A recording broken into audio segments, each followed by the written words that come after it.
Is the Carolina Panthers' entire 2026 season destined to be a massive, championship-level masterclass, or is this coaching gamble actually a total disaster in the making? We are looking at a complete overhaul of the team's offensive DNA, and the stakes could not be higher for the future of this franchise. Before we dive in, smash that subscribe button if you want the fastest NFL updates on the planet. This is not just some minor tweak on the sidelines, it is a seismic shift in how the Carolina offense will function when the lights turn on this fall. Everyone is talking about Dave Canales and his decision to step away from the play-calling duties. For a guy who lives for the high-adrenaline chess match of calling plays, this is a massive betrayal of his own instincts for the sake of the team's bigger picture. But why would a coach intentionally give up the one thing that helped him become a head coach in the first place? We need to look at the numbers because they are hard to ignore. Over the last 2 seasons, this offense has been stuck in the mud, ranking near the bottom of the league in total yardage. Despite the team finding ways to claw out wins and sneak into the playoffs, the inconsistency has been a constant headache for the front office. The organization is betting everything on the idea that having fresh eyes on the play sheet will finally wake up this sleeping giant of an offense. But before we get into the specifics of this new scheme, you have to ask yourself, is this shift truly about tactical evolution, or is the pressure finally getting to the coaching staff? Who do you actually blame for the stagnant offense we've seen over the past 2 years? Is it the play calling, or is it the execution on the field? Drop a name in the comments right now and let's see who really knows this roster. Now, let's talk about the man stepping into the fire. Brad Idzik is officially taking the reins as the primary play caller. This is a massive promotion and an even bigger gamble. The front office is clearly sending a message that the current ceiling for this unit is way too low. They have been aggressively remodeling the depth chart, bringing in reinforcements for the offensive line to make sure whoever is calling the plays actually has the time to let a play develop. Think about the weapons that Idzik has to play with this year.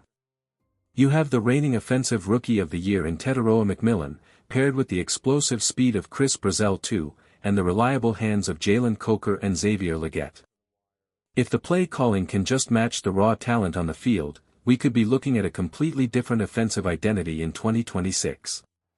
But wait until you hear how this specifically changes the ground game, because that is where the real make-or-break moment happens. If you look back at the 2025 season, the run game was a tale of 2 halves. For the first 9 weeks, the Panthers were absolutely bruising opponents. They were physical, they were relentless, and they were averaging nearly 140 yards on the ground per game. It was a perfect system. It made life easy for Bryce Young, kept the defense honest, and controlled the clock. Then, everything changed. By the time the playoffs rolled around, the run game had basically vanished into thin air. We went from a powerhouse ground attack to an offense that looked one-dimensional and desperate. That volatility is exactly why the team is in this spot today. If they don't fix the consistency in the trenches, it doesn't matter who is calling the plays. The goal here is to recapture that early season magic. Canales wants a team that dictates the tempo. By moving the play-calling duties to Idzik, the hope is that there will be a more disciplined, ironclad commitment to the game plan. We need to see an identity that survives the full 17-game gauntlet, not just the first month of the season. However, there is a massive shadow looming over all of this: Bryce Young. Everything, and I mean everything, comes back to the quarterback. The front office has gone out and grabbed guys like Rashid Walker, Monroe Freeling, and Sam Heck to keep him upright. They are trying to build the perfect environment for him to finally have that massive breakout year everyone has been waiting for since he was drafted. If this new, run-first, play-action-heavy attack actually clicks, Young is in the perfect position to torch defenses. He has shown the flashes of brilliance, but now he needs a system that supports him rather than forcing him to play hero ball on every single third down.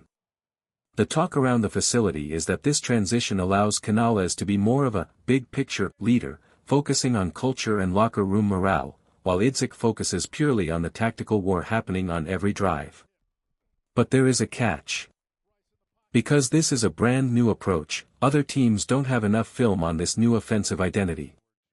That gives the Panthers a massive, surprise, advantage in the opening weeks of the season.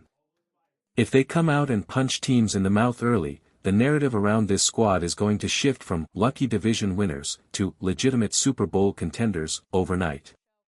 The pressure is mounting. The players are buying in, the roster has been rebuilt, and the coaching staff is taking a huge risk to push this team over the top. This is the ultimate test of their vision. We've seen the foundation, we've seen the flashes, and now we need to see the result. Is this the year everything finally aligns? Or are we going to see the same old struggles once the season gets deep? Think about how much is on the line here. You have a young quarterback with everything to prove, a new offensive coordinator with a point to prove, and a head coach who is gambling his own play-calling pride for the sake of the team. This isn't just a game, it is an organizational transformation.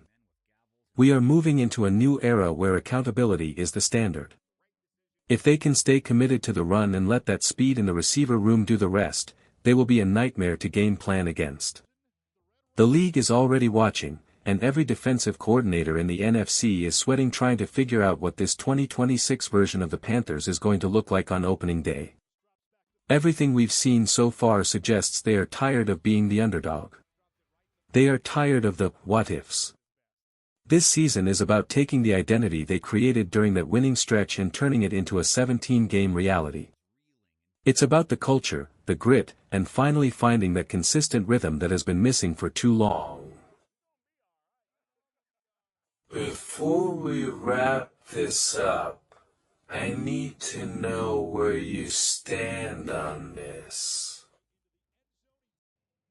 We have talked about the play calling, the new O-line, and the pressure on Bryce Young. With all these changes, do you actually believe Young is going to have a massive breakout year?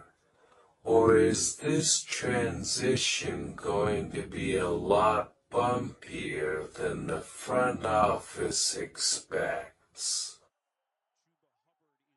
Drop your boldest predictions in the comments section below, and let's see who really has the best take on this upcoming season.